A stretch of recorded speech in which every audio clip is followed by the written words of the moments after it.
What's crack-a-lackin'? It's your boy Big Snoop Deal Double G, and this is my Billboard chart history.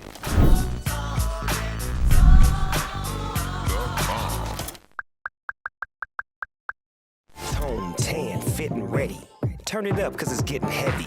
Wild, wild, West Coast. These are the girls I love the most. I got a bunch of homegirls that are like Katy Perry.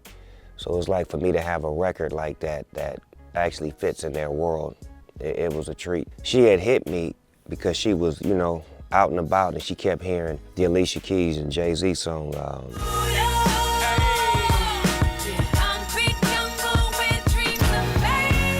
And she was like, we need a song to represent the West Coast, California, because I don't hear nothing like that's saying where we from when I'm in the club. So that's how that song came about. She was looking to have an answer to that record. I think she did an amazing job, like aiming at the target and hitting the target and delivering and picking the right tempo, the right style, and the right person to combine it on the song with. One thing about a great collaboration, what it does is it brings two fan bases together. I think it brought both worlds together to where, you know, Katie's fans and my fans were able to take a ride together. And that's the beautiful part about a collaborative effort in the studio that translates to a video. I had to have that song on my playlist overseas. There's a couple of shows I did when that record came out and I didn't perform it. They was mad. Like very mad. And I was like, damn, I got all this gangster shit, y'all want me to do this song? So then I started adding it to my playlist and I seen how when it would come on, doom, doom, doom, doom, doom, they're going crazy. So then I added a component where I have girls come out with beach balls and they throw them in the crowd when that song come on. You can just see them, they just catching the beach. They love catching balls. I really wish you all could be California girls.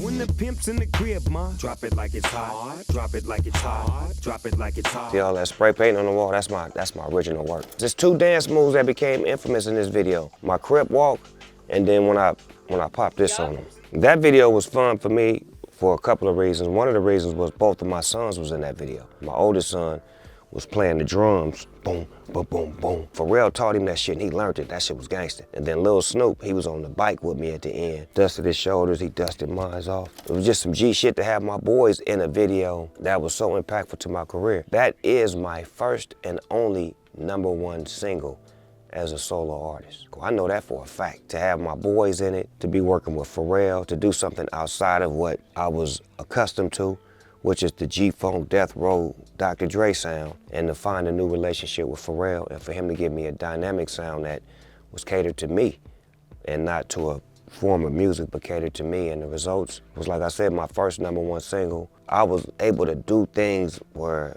I had a companion that was, we see eye to eye, was nobody bigger than nobody. So we could criticize, we could critique, and we could always make each other better. When I wrote my first verse to Drop It Like It's Hot, Pharrell said, that ain't it. So I had to go back in and write my verse all over again with new words that you hear now. But just the challenging side of it, to challenge me to say, you can be better. And the results is what we got out of it. One of my best songs, one of my biggest songs, and my first #1 song, which was 2004. So my first album came out in 1993. So it took me this long to get a #1 single. And just think about my first album debuted #1, but there were no #1 singles off of that album. I told Pharrell that our brotherhood was undeniable, that it was an accomplishment for me that he really wanted me to have. Like when you got people that really push for you and really want you to win, his success is my success, so it's our success. And it's beautiful that we did it together and we could cheer each other on.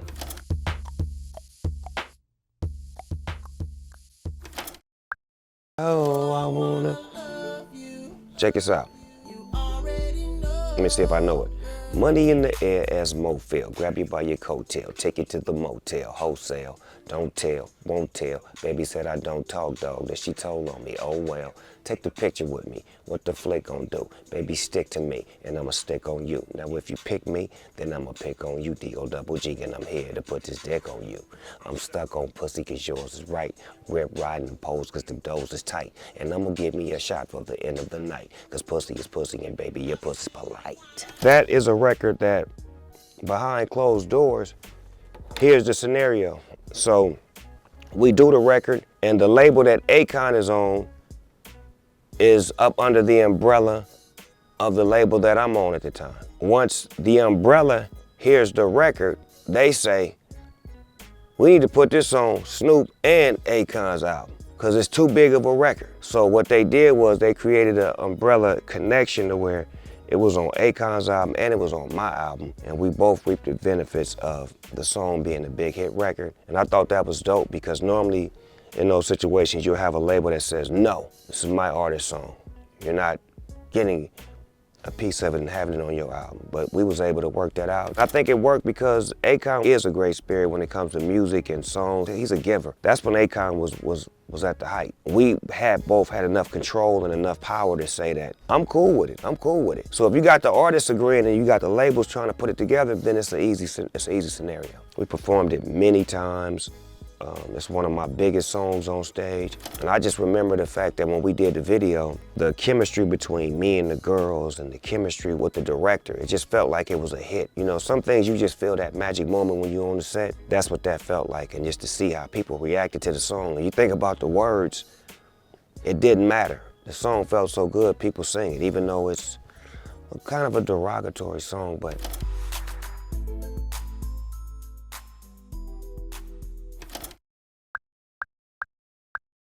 this ain't nothing but a G thing, baby.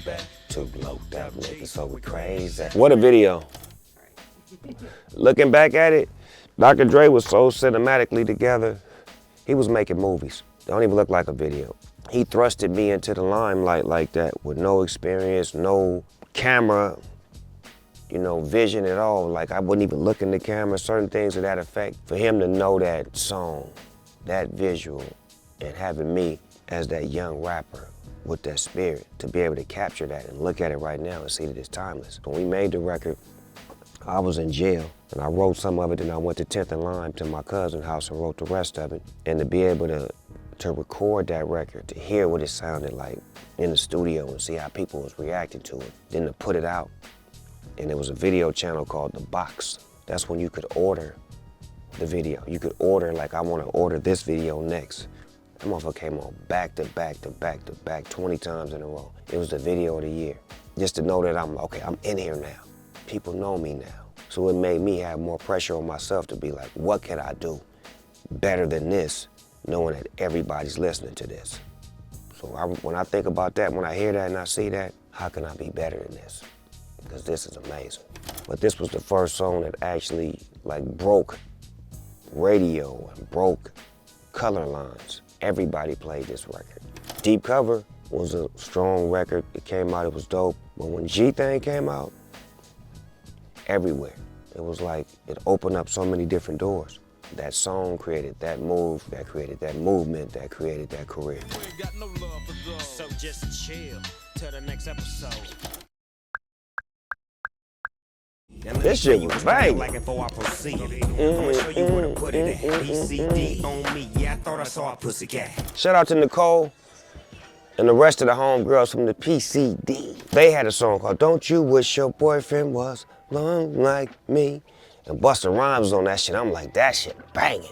I liked them girls. Jimmy Iovine plugged me up with them, and they was like, we're fans, we wanna do something with you. I'm like, let me hear what y'all got. And they played that motherfucking beat. I took off on that motherfucker off the rip. Like, it wasn't even supposed to be a rap at the beginning. It was just supposed to be the beat. I'm like, let me get that 8 real quick. Bam. Then I came back again with another 12 on the back end.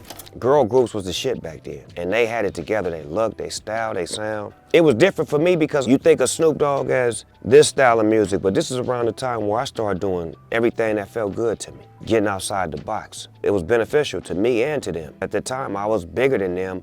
But after this record, I watched them get bigger than me. And that's what it's about, to be able to trade that energy and focus and refocus. And I've maintained a relationship with the members of the group after the fact. So thank y'all, PCD. Put your buttons back on. Ashley, Nicole, Carmi, Jessica, Kimberly, Melody, you telling me?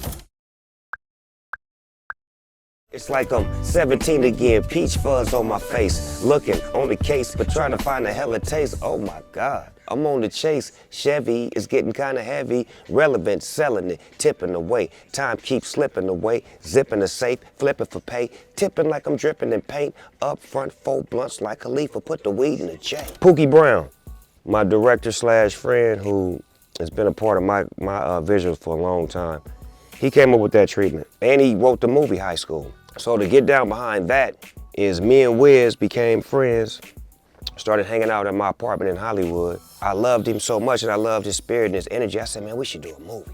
He's like, man, I ain't never been in no movie. I'm like, cuz, we need to do a movie. We're gonna be in high school. I'm gonna be an old ass nigga that can't graduate. You're gonna be a senior. We're gonna have a relationship. It's gonna be like a buddy comedy movie. Give me 100,000 and I'm gonna put up 100,000. We're gonna pay for it. Man, I don't wanna do no movie. Man, just give me the money, man. Shit, it's gonna be easy, just do it. All right, fuck it, boom. Then we get the idea together. He say, I got a song that we should do. I said, I got a song we should do too. Play your beat. He played the beat, I play the beat, it's the same beat from Bruno Mars. Now he's saying, I don't wanna fuck with it. I'm like, man, we need to fuck with this. This a hit. I don't know, man. It's too poppy. No, it ain't. This shit is a hit. Just take off on it. He take off, I come behind him, boom, boom, boom, we do it. Give it to the director like, oh, that's all I needed to write the movie. He take it, write the movie, we get to the set of the movie. The first day on the set, Wiz got his lines inside of a book. So he carrying books on the first scene. He talking to a girl, but he carrying his books, reading his lines off his book. She right here, he acting like this. Some. Yes, so, yes, yes. By the time we got to the second day, and they got that paper out of there, and he was an actor. And he was getting good. He was getting so good, we wrote him a sex scene, and he killed it. I said, you a star, Wiz. So to see him go from not wanting to do it, to like, nah, I don't want to put in no money on this, to actually doing it, to it becoming what it became, and then watching him go from that young MC to being a fucking mega star with big, gigantic records, and he's loved, and he's beloved, and he's a great father, great friend, great man. Like, that right there just reminds me of the humble beginnings and the friendship that we maintain and the fun that we have when we make records together. So we went on a high school tour, then we went on a high school reunion tour 10 years later. Shout out to my boy Wiz and Sebastian. Living young and wild and free. You got to get into it. Now going forward to play with the cool with. Yeah, you know I'm always on that cool shit. Memories of Brazil. Sitting in my living room with Chris Robinson, spinning the globe around. We had a little globe, spinning the globe around. Well, we gonna do a video at where we never been before. Spin that motherfucking globe around. Nigga say, Brazil. Nigga said, Brazil. That motherfucker pulled out a brochure, opened it up and showed us what Brazil looked like. And they said, oh, we going there. Then they said, it's the #1 spot for kidnapping. And they said, what? What?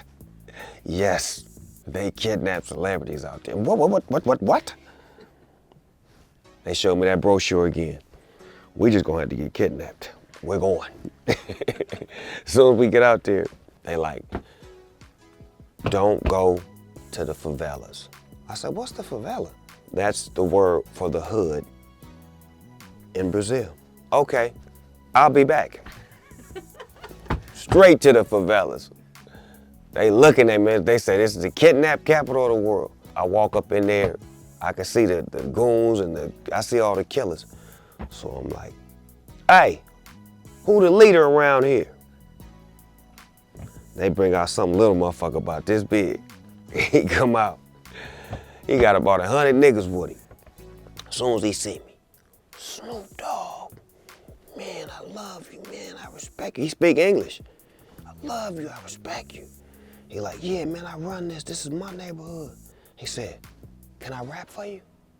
I said, yeah, go ahead. This nigga started rapping and everybody in this favela was singing every word of his song. So I said, all right, cuz, I'm doing a video with Pharrell. Bring you and your homeboys to the set, I'm gonna put y'all in the video. So when you see the part when they doing like this, that's him and all his homeboys that's with us. We straight now, this is politicking, it's what you do to avoid the whoop-wop. Get them in the video. Next time I come back to Brazil, kidnapping is down 70%, tourism is up 80%. You You can change the dynamics through music. Beautiful. Just want you to know you're my favorite girl. Beautiful song, beautiful place, beautiful meaning, beautiful experience. And Pharrell tapped me into a side of music on that record that I had never went into. He showed me how to be vulnerable towards women rather than be disrespectful to women. Because the rap that I come from, that's natural, just to be disrespectful to women. He showed me how to be respectful to women with this record and gave me a different version of who I was rather than who I've been. So this record was more than just a video and a song with pretty girls. It gave me a chance to find ways to make music to speak to things that I love rather than hating on things that I love. We built a relationship off of being fans of each other. So by the time we got to Beautiful, we was already family enough to say, hey man, you need to make a record like this. What you mean? Like this. Let me play it for you. Oh, I like that. My first verse probably was gonna be, bitch, let me tell, no, hold on, stop. It can't be. It's gotta be about a beautiful woman. Oh, okay. I know you're gonna lose it. This no Snoop shit. Come on, baby boo, you got to get into it. Yeah, like that. Boom. Do you still carry some of that with you in your music making today? All the time. I make a lot of beautiful records for women, and on my last album I just dropped, Is It a Crime, which is in stores now. There's a song on there called Can't Get Enough, featuring Jane Hancock, where it's a light dedication to my lovely wife, like specifically for her. I've learned to express myself, you know, to my wife, to my kids, to my mother, to the people that I love in life, and not feel no kind of way, but feel good about it.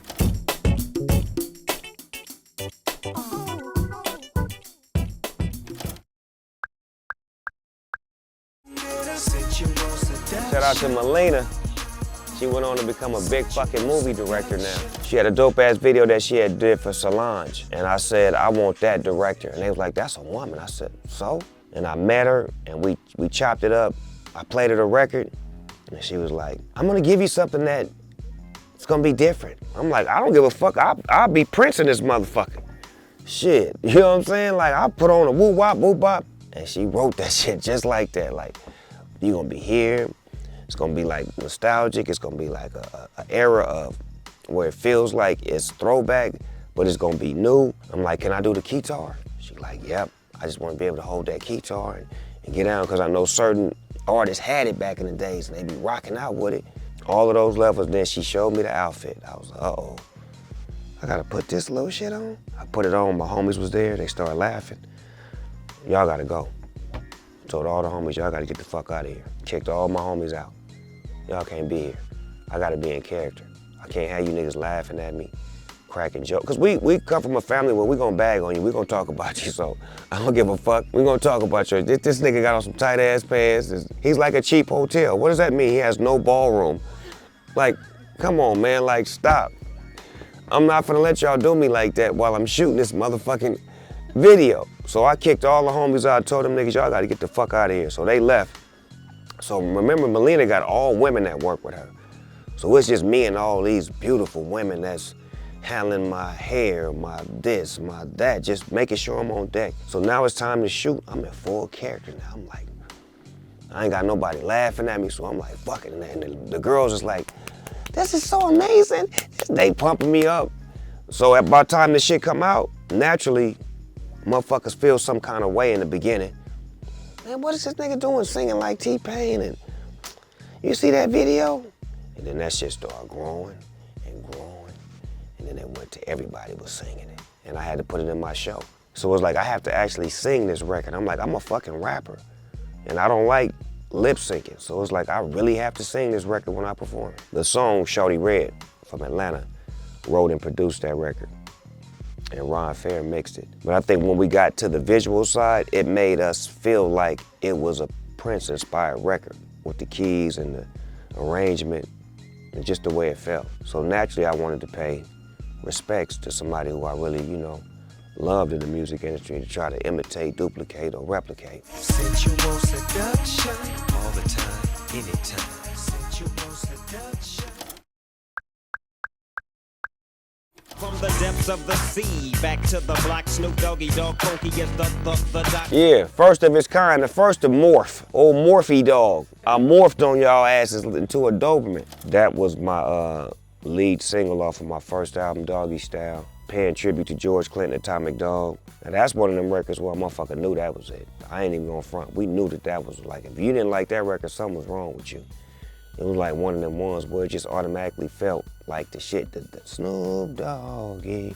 The video in my hood, Long Beach, rapping on top of the roof at the VIP, like just doing shit that hadn't been done for the culture from this side. It'd been done before on the East Coast. I seen Tribe Called Quest rapping on the roof. It was the first time we had did it out this way, and it was just like Long Beach. This ain't Compton, this ain't LA.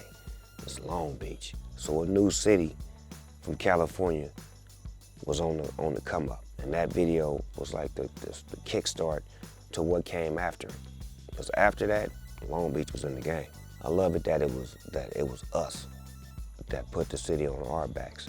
Naturally, it was people that came before us, but the thing that we did was we took it to a national, global experience to where Long Beach is tourism now. Long Beach is respected as far as when you speak of California, you cannot say Long Beach. We took our small little thing called rap and made it bigger than rap. More autographs, more pictures, like wow, little kids like me. Like wow, his mother likes me. Damn. So it's like a thought process now. Like when you make records for the people you intend to make them for. Then when they go outside of that, then you have to cater to that. You have to cater to your fans that look like you, look like you, look like you. It can't just be the ones that look like me. Everybody fucking loving it now. So it's like, wow, this is different. Now when I'm performing, I'm thinking about everybody. Now when I'm back in the studio, I'm thinking about everybody. And I'm feeling the love, so I'm trying to give you back what you giving me. Because this is my album now. This ain't The Chronic, this is my album. So it's like I get to walk around with, yeah, that's my work. You like it, you love it, you love me, I love you. What can I do to make you feel more better because you made me feel good by enjoying my music.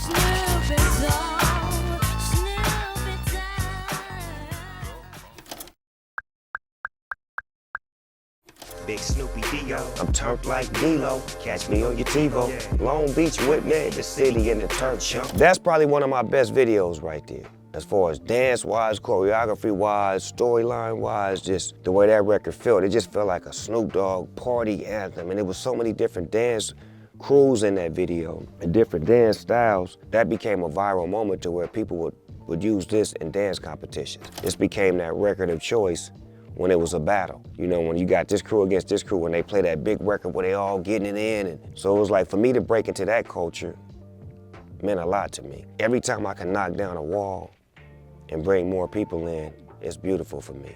And my music is made to make you dance. So for me to have a record that just automatically translated to dancing, bringing in the dance culture, New York played the shit out this record, shot the Funk Flex and all the DJs in the Big Apple. When we do things, we try to make a statement from the West Coast. We try to make music that the whole world can feel, because we're so inspired by the foundation of New York and what New York did to hip hop to make us want to be a part of it. So we always look to make New York enjoy our records, and when we cut through, it's very well appreciated on our end, so thank you. That raw bass, and then the way he slowed it down and the way that them drums is clapping and slapping, and it just felt like a hip hop record. And New York is really hard on hip hop. If you do it right, they appreciate it. If you do it wrong, they talking shit about your ass for a long time. I'm gigging on these hoes, do them like dominoes, and slam them on their back and tell them bombing up. I want to do some more. Like, I'm not greedy, but I just feel like, what haven't I done? What can I do that hasn't been done? Is it country? Is it jazz? Is it this? Is it that? It's like something gonna hit me where it's gonna be like, let me do this. Because that's how it always happens. I just did a gospel record in April, followed up with a hip hop record in May. I don't know where I'm going. I just know if it feels good to me, it's good for me.